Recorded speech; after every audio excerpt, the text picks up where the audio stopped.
In 1951, a bright young Scottish man named Leslie Davidson began working at Unilever Farms in Malaysia.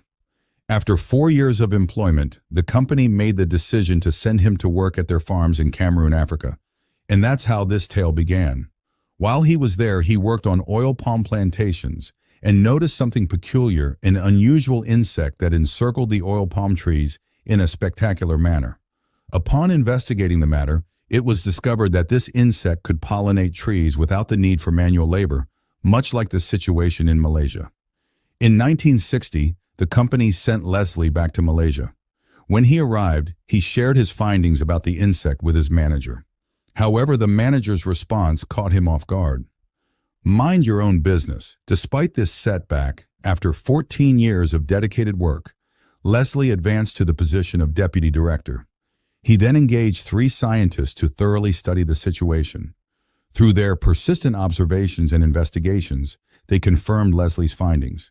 They were indeed in possession of a priceless treasure. In 1981, they took a bold step by introducing the insect to their farms. The subsequent impact was remarkable, leading to a qualitative shift in Malaysia's economy. However, this new product led them into a battle with global recognition and particularly soybean producers. So how did Malaysia fight for its prosperity and the interests of its people? If you step into a supermarket right now and randomly pick up any product, you'll likely find that palm oil is among its ingredients. A majority of the items on the shelves contain palm oil in their manufacturing process. In fact, if we were to remove palm oil from the food products available in stores, a significant portion of these products would vanish. Palm oil is derived from the oil palm plant. The oil is obtained by pressing the fruit, resulting in palm oil. The fruit's core produces GE without undergoing any hydrogenation process. Palm oil can also be refined to create a pure, colorless, and odorless oil. This refined version is often used for frying or food production, making it a staple in the diets and daily lives of nearly half of the world's population. Although the pharaohs were among the first to discover palm oil thousands of years ago, it wasn't until the 15th century, during the Portuguese campaigns and their explorations across Africa, that palm oil began its global dissemination. It was shipped in convoy until it eventually reached Europe. By the 16th century, as the Industrial Revolution took hold and machines were invented, palm oil found use as a lubricant for these devices. Additionally, its significance grew through its production and use in soap making, marking a pivotal moment in its historical evolution. As time passed and palm oil spread globally, it evolved into an essential component in the production of various goods.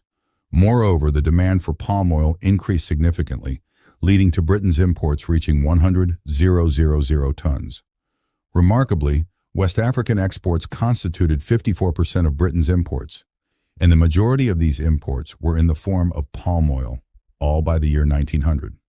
Palm oil's popularity surged until it became a highly traded and exported commodity, serving as a pivotal source of income in Africa until 1911. It was during this time that a young Frenchman named Henri Falconier entered the scene. He conducted a thorough study of the oil palm plant and discovered its exclusive growth in tropical climates. In 1911, he embarked on an ambitious mission to transplant oil palm seedlings from Africa to Indonesia and in 1912 to Malaysia. Fortunately, the trees in Malaysia grew to a manageable height compared to their African counterparts, facilitating simpler and quicker harvesting methods. Moreover, their higher production compared to their African counterparts was another significant advantage. Remarkably, the success of growing oil palm in these two states has led to a stagnation of investment in Africa.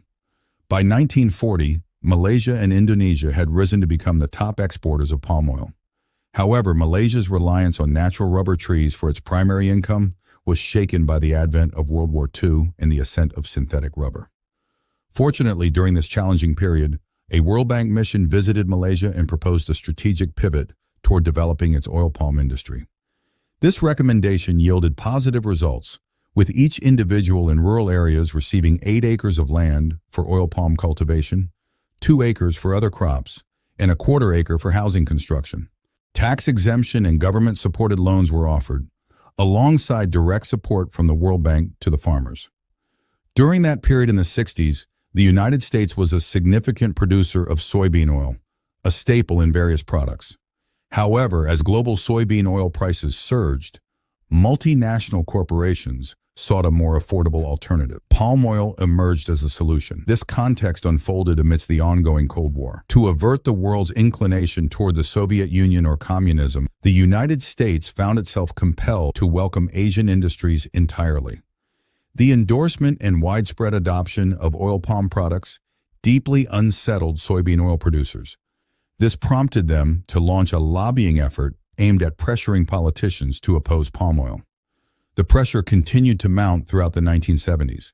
Eventually, the United States conveyed its opposition to palm oil projects to the World Bank. In response, bank officials emphasized their ongoing reliance on palm oil and even predicted an impending global shortage of food oil by the 1980s. This study was conducted by the American Ministry of Agriculture itself. Further exacerbating the situation was the escalating production of palm oil due to Leslie Davidson's earlier discovery. However, opponents persisted in their efforts until they published medical studies claiming the detrimental effects of palm oil. These studies highlighted its high saturated fat content, which was linked to heart disease. Despite claims of the healthiness of trans fats in their oils, which have been proven inaccurate, their campaign succeeded in reducing per capita consumption of palm oil in America to 41%. This achievement was accompanied by the removal of palm oil-containing products from stores and the introduction of palm-free labels on various products, all achieved by 1989. The challenging predicament thrust upon Malaysia and Indonesia due to the aggressive campaign led by soybean producers compelled the Indonesian president to mount a defense. In parallel, Malaysia conducted medical research to showcase the positive impact of palm oil on human health. However, unfortunately, their efforts went unnoticed, and their research and findings found few believers. However, a surprising turn of events occurred. In 1991, research surfaced that supported the claims made by Malaysia.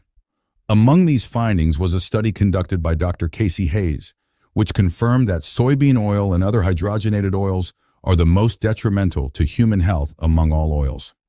By the year 2000, regulatory bodies worldwide had received warnings, emphasizing the imperative to cease the use of hydrogenated oils and trans fats. Simply put, palm oil has completely replaced soybean oil as the dominant oil in all markets, resulting in victory for its producers. From 2000 to 2020, the European Union increased its imports by 200%, while the United States saw a staggering 1,000% increase.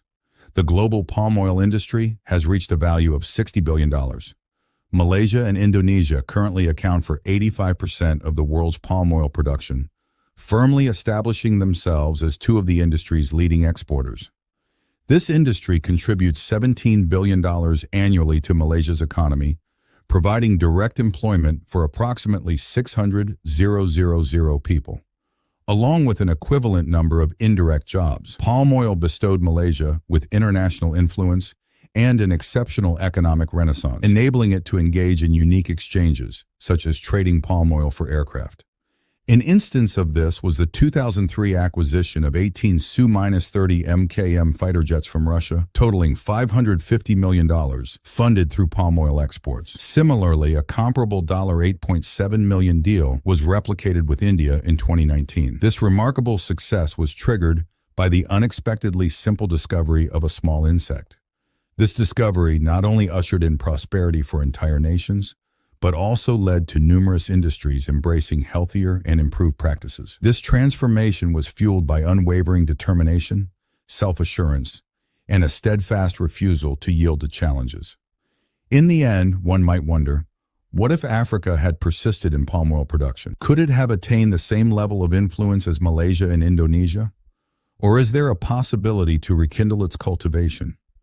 Leave us your palm oil thoughts in the comment section down below.